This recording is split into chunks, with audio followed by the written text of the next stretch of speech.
কোচবিহারের দিনহাটার বাসিন্দা উত্তম কুমার ব্রজবাসী 50 বছরের বেশি সময় ধরে আছে, সমস্ত বৈধ কাগজপত্র আছে, তারপরেও আসাম থেকে এনআরসির চিঠি ওইসব পাঠিয়ে বলা হচ্ছে অবৈধ অনুপ্রবেশকারী। কি করে পারে? এখতিয়ারে আছে আসামে।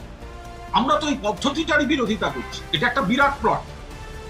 বিজেপি শাসিত রাজ্যে বাংলা বললেই তারা ভারতীয়, তারা পশ্চিমবঙ্গে, তাদের বাংলাদেশি তকমা মেরে তুলে দেওয়া হচ্ছে বিএসএফ এর হাতে। তারা ওই সীমান্তে পাঠিয়ে দিয়ে বলছে ফিরলে গুলি করে মারবে, হ্যারাস করছে বাংলাভাষীদের। আর এবার দেখা গেল একেবারে বাংলার বৈধ বাসিন্দা তাকে আসাম থেকে চিঠি দিচ্ছে। ভাবতে পারেন এদের প্লট, চক্রান্ত। এখতিয়ারে পড়ছে না, তা সত্ত্বেও বাংলা, বাঙালি, বঙ্গবাসীকে টার্গেট করছে এই বিজেপি। মাননীয় মুখ্যমন্ত্রী মমতা বন্দ্যোপাধ্যায় তীব্র বিরোধিতা করেছেন। আমরা সর্বভারতীয় তৃণমূল কংগ্রেসের তরফ থেকে বিজেপির এই চক্রান্ত সম্পর্কে সকলকে আরো আরো আরো সচেতন করার আবেদন রাখছি, সচেতন করার চেষ্টা করছি। এই চক্রান্তের বিরুদ্ধে আমাদের প্রতিবাদ এবং আন্দোলন চলবে।